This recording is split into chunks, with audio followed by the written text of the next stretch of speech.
What's up? Weeks before killing. Weeks before killing DPD officer Lauren Courts, gunman unraveled on body cam. Okay. Well, I guess I already kind of like around one sentence, but y'all get it better than what he said. About a month before he was gunned down, a Detroit officer, 19-year-old Amani Davis, came face-to-face with East Point police. Oh, okay. Okay, so let me go. You might as well let me go then. Is that playing? Like every minority. Got me up. Why is he putting his hands on me, bro? Davis was seen fighting in broad daylight outside his family's East Point home. It would mark at least the 7th time he'd encountered police in less than 4 years. Like I said, I'll kill you. And on this day, Davis was shirtless and belligerent, arguing with family and officers. Bro, don't touch me, bro. I'm not playing, bro. Don't touch me, bro. Like I said, you gonna get your food. Don't touch me, bro. You're not checking, bro. I don't care. Understand this, bro. You know my daddy, my mama, not nothing. According to a police report, Davis's mother had called 911 saying her son was irate and she wanted him to leave. I am willing to pack up his stuff as long as he leaves out of here. I do not want him in the house in his state of mind. Records show that as far back as 2019, his mother called police when Amani, then 16, was fuming, yelling and banging on the door, saying he wanted to move into foster care. It was then that his mom told officers he may have a mental disorder and wished to petition him to a hospital. 3 years later, she would tell officers that the help she sought never came. Is he diagnosed with anything? Like I said, it's been having these problems since he was a kid, and since he was a teenager, and every time I call the police, try to get help from the state, because he's not threatening to kill me or himself, or he's not on drugs. You guys, not you personally, they won't do anything. Everything's going on in this wicked house. With each new contact with police, they had a Davis's problem. unraveling becomes more pronounced. After a violent outburst in 2019, his mother called 911, telling officers she no longer knows what to do with him, that she tried sending him to boot camp and even dropping him off at the 6th Precinct in Detroit. A month later, records show Davis was transported by ambulance for a mental health petition. It is unclear if one was sought or granted, but months later, records show that Davis returned home after leaving Children's Hospital in Detroit. Then came allegations of attempted credit card theft, of fighting in the street, and being found with an illegal taser. To anyone who knew him, Davis's troubles did not appear to be a secret, not even to neighbors. We heard everything was going on. Davis would be arrested on this night in May, charged with disturbing the peace. You got there like But static officers shock. didn't know. Just one day earlier, he'd walked into an East Point gun shop with a friend who, according to prosecutors, helped him buy this military-style firearm. Davis would obtain it days later. It was the same No, this gun is the he dude would that use killed that to cop. kill officer Yeah. in courts. Shot him from a building. Oh shit. Oh. Okay, it makes sense now. Okay, well. Authorities in Florida are Let's leave some comments. This one is one of the few times you can't blame the parents. She tried nonstop to help him and warn the police. He is dangerous. It's tragic no one listened, and it cost a cop's life. I don't know, for me it sounded like that she tried to get help. Like, it sounded like dude's a victim, yeah, but he's not the biggest victim to me. Yeah. Not a victim, like, he's at fault, absolutely. He's not the biggest one at fault. It's like the system and, like, him. Yeah, they didn't do shit that were helping me. They kind of got like brushed off or something. But shit. But I mean, shit, we don't know that nigga, that dude, like, I don't know. He a cop killer, so he won't have an easy time in jail. I wonder if they killed him.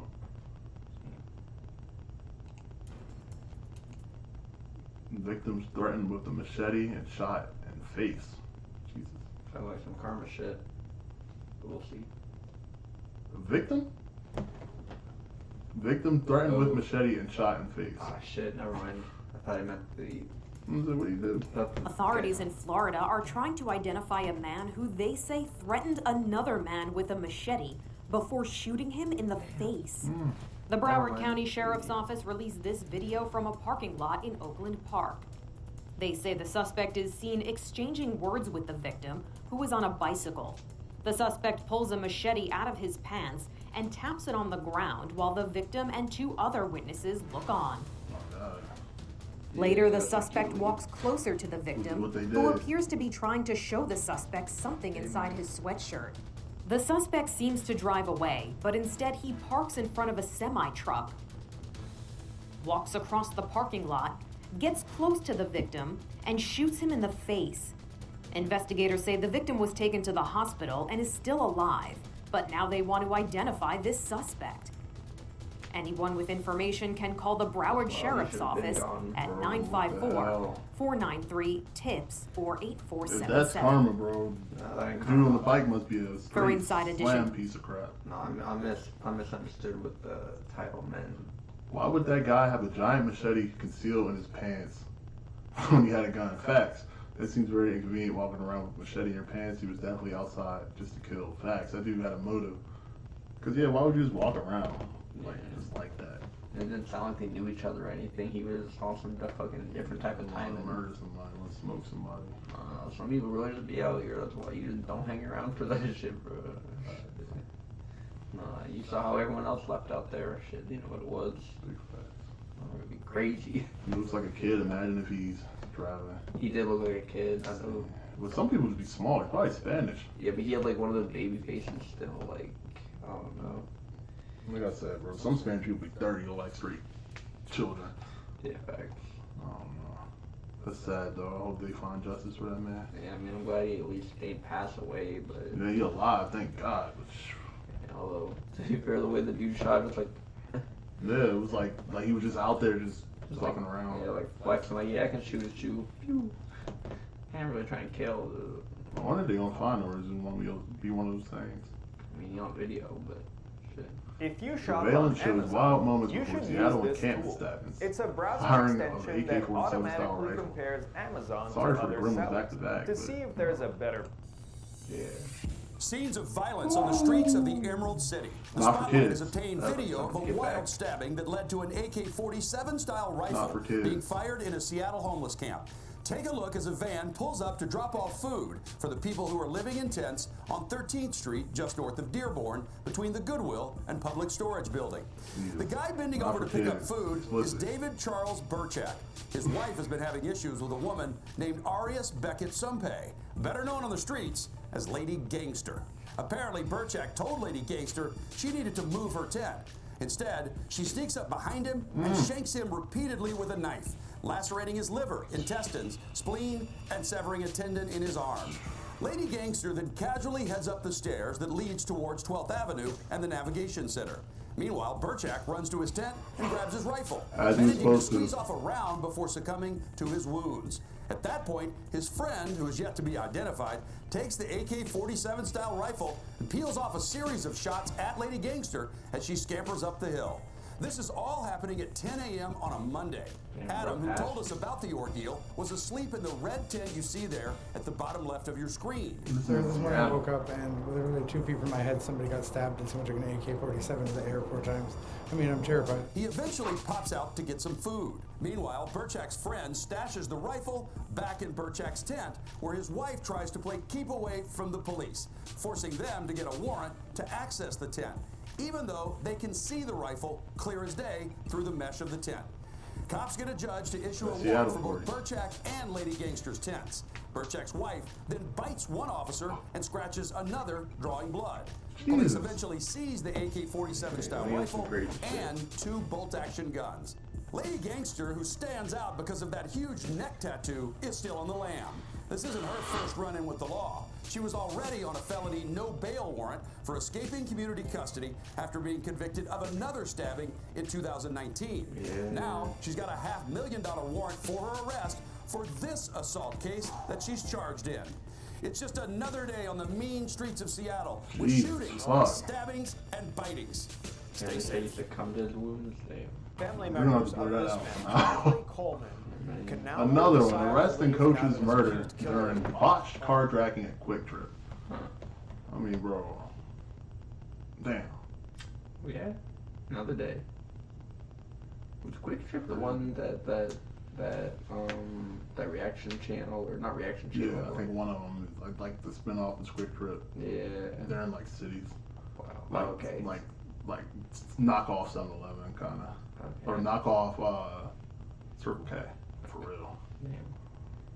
behind Get bars. the bread. It's been nearly 2 weeks since the beloved teacher and coach was gunned down. It happened at the QT in Peachtree Corners on a busy Sunday afternoon. Fox 5's Tyler Finger reports. It's been nearly 2 weeks since Bradley Coleman was shot and killed right next to this QT air pump. His family is now getting some closure with the arrest of his accused killer, and it's giving them peace of mind. Bradley Coleman was filling up his car's tires on July 10th just after noon at the QT gas station near Peachtree Corner Circle and Peachtree Parkway. It would be the final thing he'd ever do. Gwinnett County Police say he was shot and killed in a carjacking attempt gone wrong. It was really priority number one for our detectives because we understand that the public has an expectation that they should be able to go about their daily business in safety, and we believe that that is true also. 20-year-old David Booker is the person investigators say pulled the trigger. It took police nearly 2 weeks to make the arrest. Surveillance video from the QT was key for investigators. I know that they worked with the Atlanta Police Department to follow up on some video footage, and they were able to identify the person using some of that information. Police say another car with 3 people came up next to Coleman's, and that's when someone got into his car and they got into a fight while he was filling up his tires. Detectives then say Booker shot Coleman and the car took off. A seemingly random crime. This incident was a very unusual circumstance, and anything that makes our residents feel unsafe while they're in the county, we look at very seriously. Bradley was a beloved teacher and coach in New Orleans and was in town visiting family when he was murdered. A family member tells Fox 5 they're grateful police were able to make an arrest, but didn't want to go on camera as they process this latest news. Last week, Coleman's aunt spoke to us as police still search for the person responsible. Just horrible, just horrible, you know, just complete devastation. The family has planned a celebration of life for Coleman for this Saturday. Investigators are still working this case, and they say more arrests could be coming if they get some more information, but they do believe Booker was the man who pulled the trigger. In Gwinnett County, Tyler Finger, Fox 5 News. Are you ready to take the leap Jesus. and launch the business you've Yeah, been dreaming about? I feel like there's almost kind of like an expectation for like the family to immediately like hop on camera or some after like some tragic shit happened, but I feel like them saying that they like didn't want to because it was like grieving, even though I know the lady at the end did still go on there, but Wait, he's still alive. still alive. Right, he's still alive. This guy, he says. He had the whole funeral of Coleman.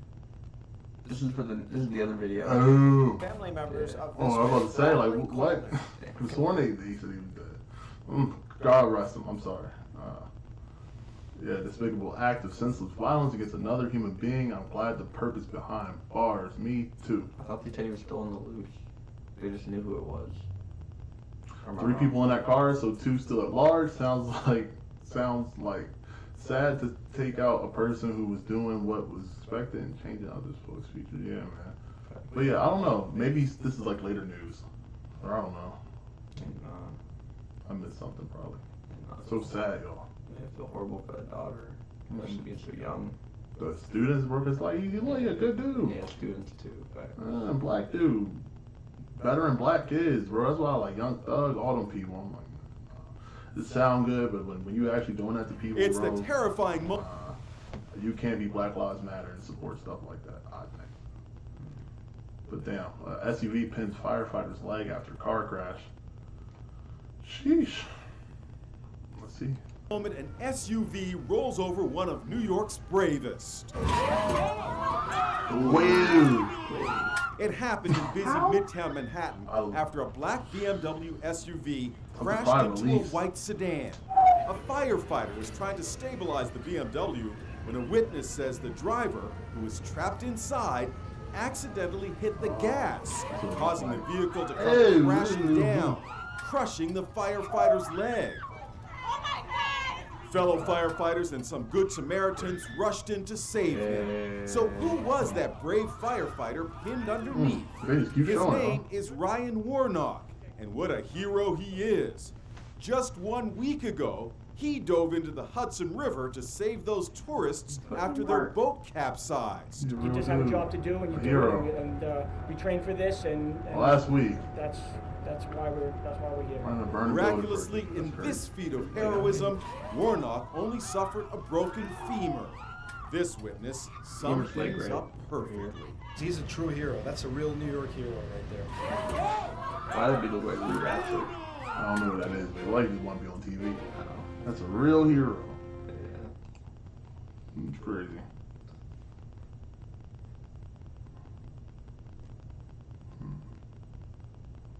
Yeah, dude in the suit and tie did just run in there. Only a broken femur from a whole car, man. I'm surprised his leg didn't have to come off or something. Something crazy. It's crazy. Yeah, he blessed. You know what else was crazy? Our next upload. Hey. Till next time.